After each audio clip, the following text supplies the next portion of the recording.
What's up, YouTube? This is G-Man coming at you, back with part number 22 with my videos on Flat Earth, Flat Wrong. My response to Robert Sungenis and Dr. Kent Hovind on the video that they produced here. Yeah, I just got to keep on making these videos. Now that I know the truth, you know, it's like, it's easy to debunk.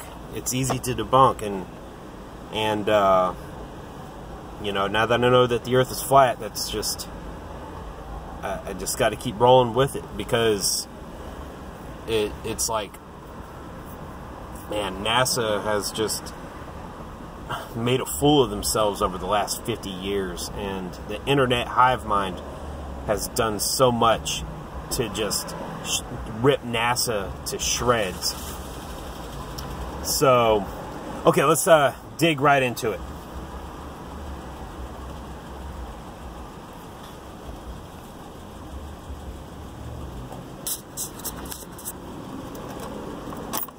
Gravity. Okay. They never mention inertial forces, centrifugal or Coriolis or Euler forces. So it's, again, it's just a geometric model. They don't explain the dynamics, and they can't, because the model doesn't fit any dynamical formulas that we know of. As a matter of fact, if their sun is going around, and it has to go around at a pretty rapid speed, you know, the first thing it's going to experience is... Just go watch that video, The Magnetic Clock. In the last video I explained it. You can hang it on your wall, you can lay it on the table, and the ball will just levitate and go in that circle around that clock. Hang it on the wall and the ball will just, it sits right there. It's so cool. Look it up, The Magnetic Clock. Check it out. And if we can figure that out, then God can figure something way better out. Let me turn on the light here. Then God can figure something way better out. Centrifugal force. And what force do they have that's compensating for that? None whatsoever, because they don't believe in gravity. So what's compensating for it? So basically their sun should go around a half turn. Yes, the centrifugal force is not necessary whenever you've got something. See, our world that we live in is a construct. It's a construct. It's not a natural development. It's not an evolved system. It's a construct. God created this world and He designed it. So just like that magnetic clock is designed, our Earth is designed. There's something underneath the Earth that is interacting with the sun and the moon and causing them to levitate and stay up there where they are. Or there's nothing. God might just be holding it up there. It's a completely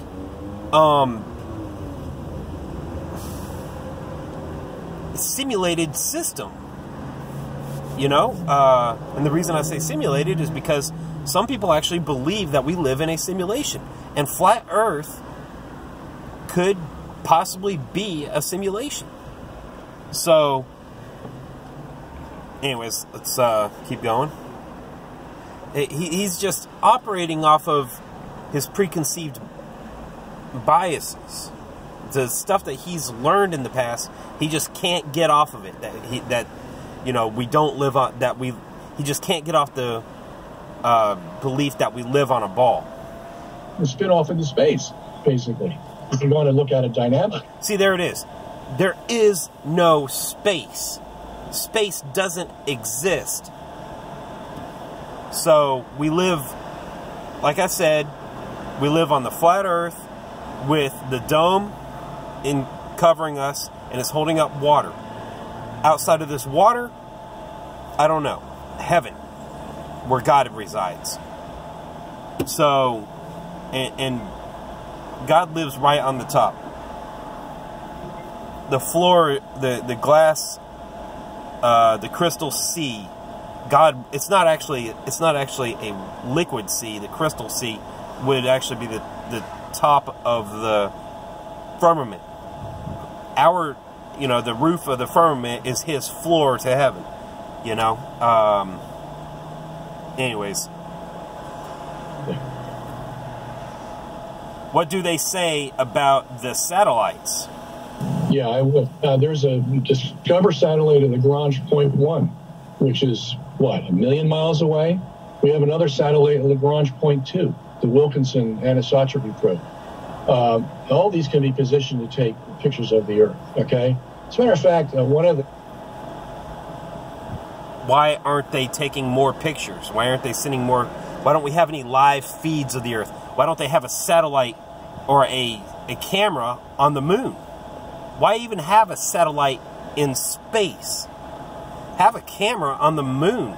And as the moon goes around the Earth, orbits the Earth, the camera on the moon could just be pointed straight at the Earth as the moon orbits the Earth. And we would get a full 360-degree view of the Earth once a month. You know? You know, these satellites at Lagrange Point 1, Lagrange Point 2, they aren't there.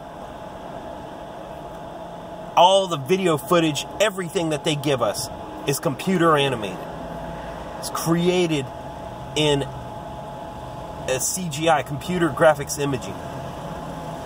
It's all created in the computer. And he just doesn't get it. The guys asked me, he said, why don't you join our movement? You know, the Bible says the Earth is flat. And I say, why would I want to join your movement when the very satellites that you deny are the very satellites I use in my movie to prove, you know, that the Earth is in the center of the universe? So we're on totally different wavelengths here. Okay, so he used the satellites to prove that the Earth is in the center of the universe. And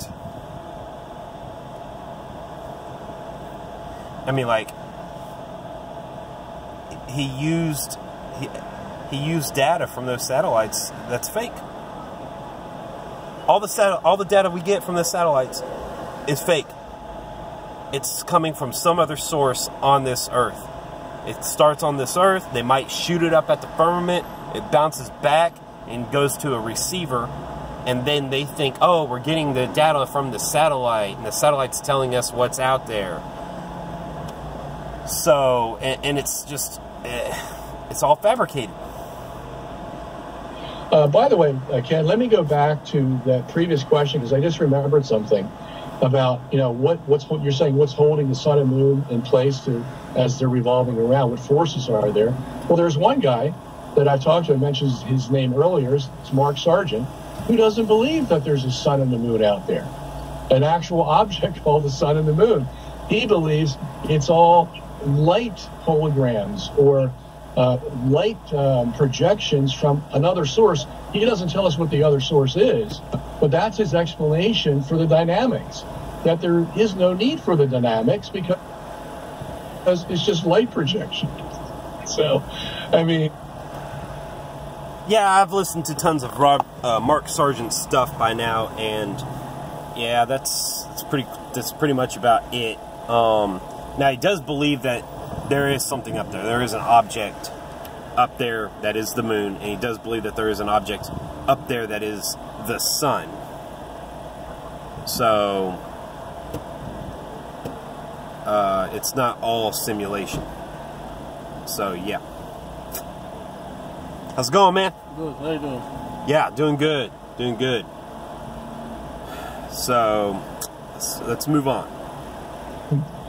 This is the pinnacle of what they can use to explain their model. Anyway, going back to NASA, yeah, they do have plenty.